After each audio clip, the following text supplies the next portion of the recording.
Good afternoon, Rod here at A Better Way to Farm, where we spend every day helping growers improve yields and improve profitability. We're really lucky today. We just got back. We're in South Bend, Indiana for the Thursday and Friday and had a great time working with a group of growers. And I have a real honor because a good friend of mine came back here to spend the weekend with us as we all get ready to go to Burnsville, Minnesota to do another Fundamentals of Agronomy course. And so this individual comes to us. He is the one who heads up our training and organizes and orchestrates what we do, calls the shots, runs the agenda, and does a great job of taking care of us. He's also affiliated with the page American Crop Producer that you might want to step on over and stop by, check it out. So today I want to introduce you to Mr. Brandon Keithley. Brandon, thanks for coming by, man, and hanging out. Rod, it's an absolute pleasure. We had a little chance to look around on the farm here today and see some stuff. So Brandon, we'll dive right into the interview here. Tell us a little bit about yourself, please. Well, Rod, thank you for having me here. It's been an absolute pleasure. When you live on the road, sometimes it's nice to go home, even if it's not your home. So it was really a blast to drive around and see your guys' farm, the legacy you're leaving for your family. And that's really what kind of encompasses American Crop Producer. We'll talk about it in a second. I grew up on a dairy farm. Milked about 150 head. My dad has three brothers, all milked together. And so that was kind of our piece. We ran row crop, had about 4,000 acres they were running. And so kind of where my story took a turn is I went to college to work for John Deere, to be a parts guy, sell parts. And I quickly found out that I don't do very well sitting behind counters. And so basically the journey my life has led me on. I started working for Charles Herbster, and Charles, as you know, owns the Conklin Company.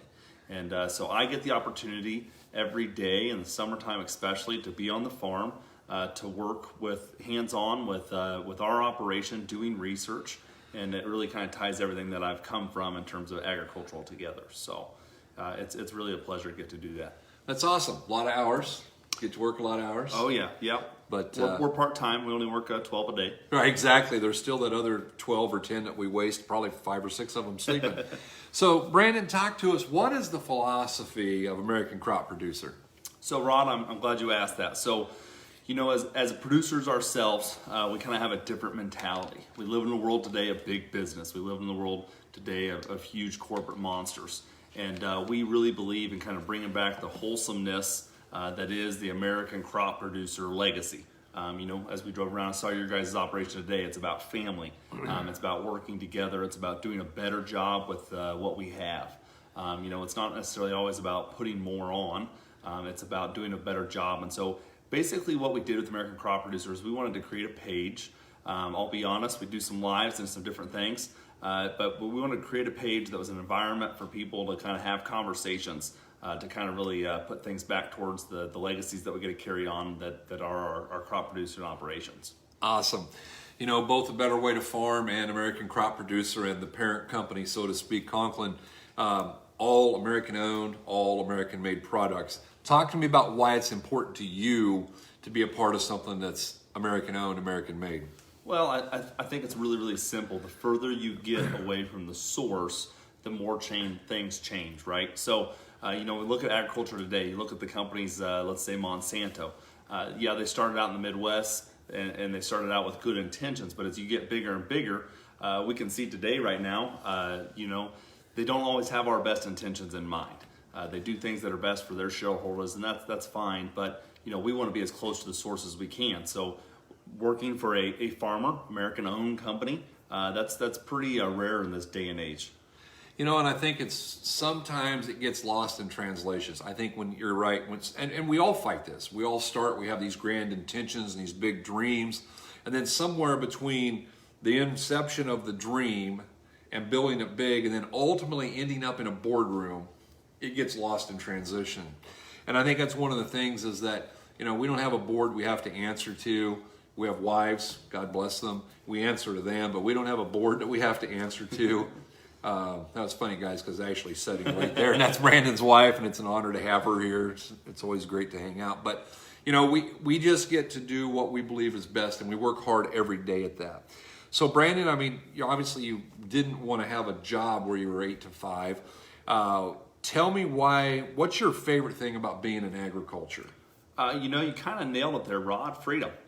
It's one of those things. We work a lot of hours. We work very, very hard. And it's one of those things, we go weeks without taking off a weekend. And for some people, they just think that sounds awful. But when I get to wake up and enjoy what I do every single day, the freedom of getting to do what I want and when I want to do it. Freedom doesn't mean I take off and I go spend 2 weeks at the lake every summer. Freedom means that, when it's time to do certain things in the field, we can do those certain things, but when it's time to take care of our families, we have the time and the freedom to do that as well. And so that's probably one of the biggest accompanying factors of that. It's nice to be in a deal that's family based, in a sector that's family based, and where my wife brings me lunch every evening or dinner every evening when we're out in the field, and it's nice to have that family aspect to what we do every day. Oh, it absolutely is. And I think that it's interesting. I once heard someone say, having your own business or being self-employed, what that means is you'll work 80 hours a week so you don't have to work 40 hours a week for somebody else. And that's probably fairly accurate, except that sometimes it's 100. But yeah, you work a lot of hours, but we do get to pick when we do it. If we want to work all night so we can go to the kids' ball game the next day, then we can work all night and be at that ball game. And I think that's one of the coolest things, just being hands-on in ag, and I love that. Brandon, let's close with this. Talk to us about what you think one thing is that farmers should be on the lookout for in 2022. So Rod, I'm going to go back to that same thing I said before, freedom. We got to keep an eye on what the agricultural business and industry is doing right now. As we said before, or I said before, they're doing things that are better for their shareholders, and that doesn't mean that it's better for the crop producers that are out there. There's a better way to farm. There's a better way to look at the things that we're doing every day. I'll be real honest. We're sitting here at this moment, the 6th or 7th of January, and we haven't purchased our nitrogen yet for this year. It's not available in our area, so it's one of those things I'm going to ask producers that they take a little piece of control and a little bit of freedom on their operation as we kind of head into the new year. We need to get our decisions made, get things paid for, get things on the farm so that we got control over the next 12 months. That's awesome. Brandon, thank you for the time. Guys, if you'd like to meet Brandon, hang out, spend some time, he's on a tour right now. He's actually bigger than Journey or Styx.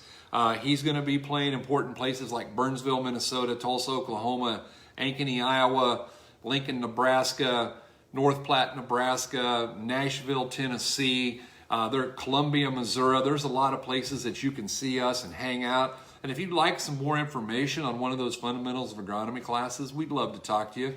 Get us a message right here on the Facebook page, or give us a call or a text at 641-919-1206. Thank you for tuning in, and we hope you really are having a better day.